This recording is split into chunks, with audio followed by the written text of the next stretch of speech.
Hi, I'm Glenn Gable. I'm an author, screenwriter. I'm here to help you with some of your writing issues.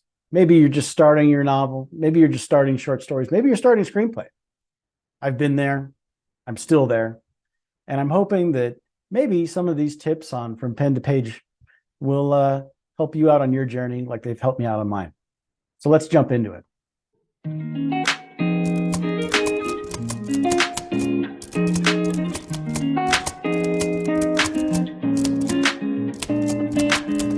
So if you've ever written more than 5 words on a page, you've probably experienced this.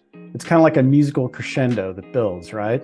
Your story's flying together, and then suddenly it grinds to a stop. Silence. And what's hit you? Writer's block. It can happen for a lot of reasons, but let's go over a few of them. One, maybe your creative flow's dried up, right? Or maybe there's a voice in your head, that muse in your head that's telling you to stop and pay attention to something that doesn't quite feel right. Or maybe just your plot is stalled out.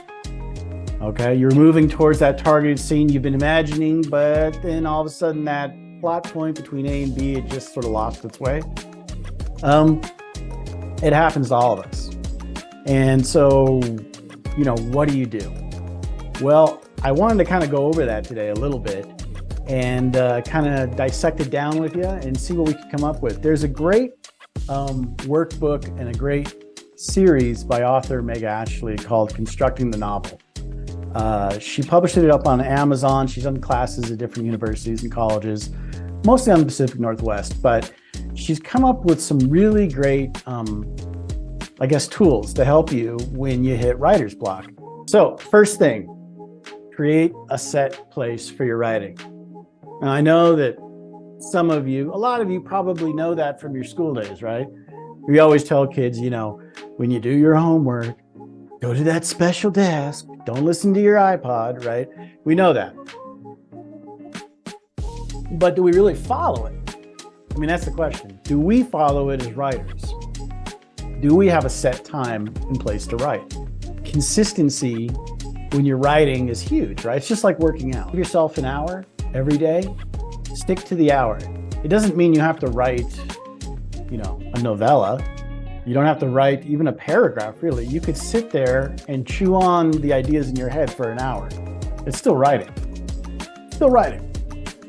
You could outline.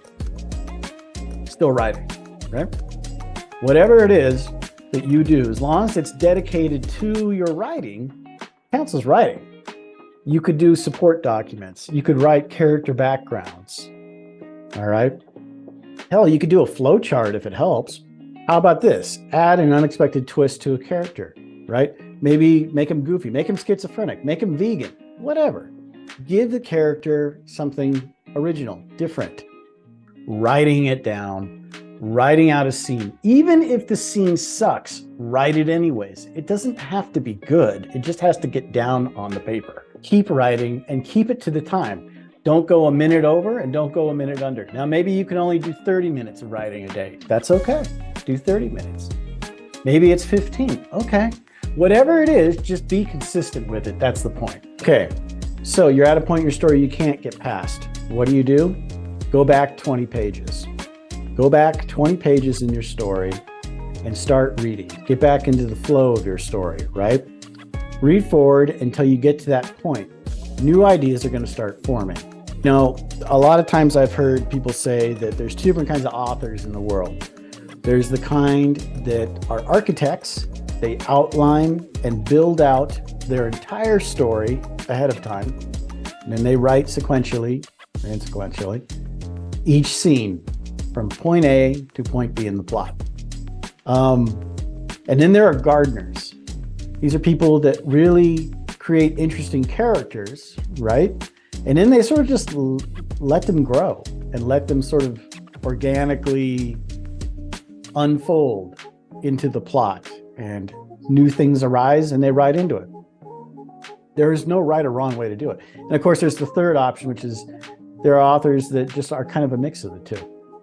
Whichever one you are, architect or gardener, is fine. First of all, just remember this. barriers when you're writing happen. They happen to the best authors. They happen to us newbies. They happen to everybody.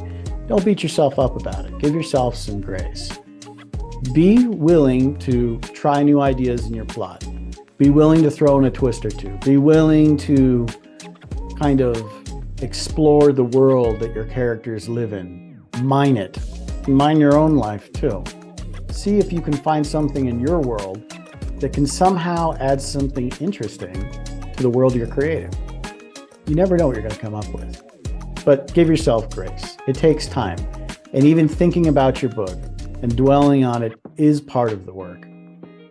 Anyways, I hope you've enjoyed it. This is my little tidbit on how to get past writer's block. Thanks for tuning in. I really appreciate it. Good luck with your writing journey. Believe in yourself. You can absolutely do this. And I will catch you next time.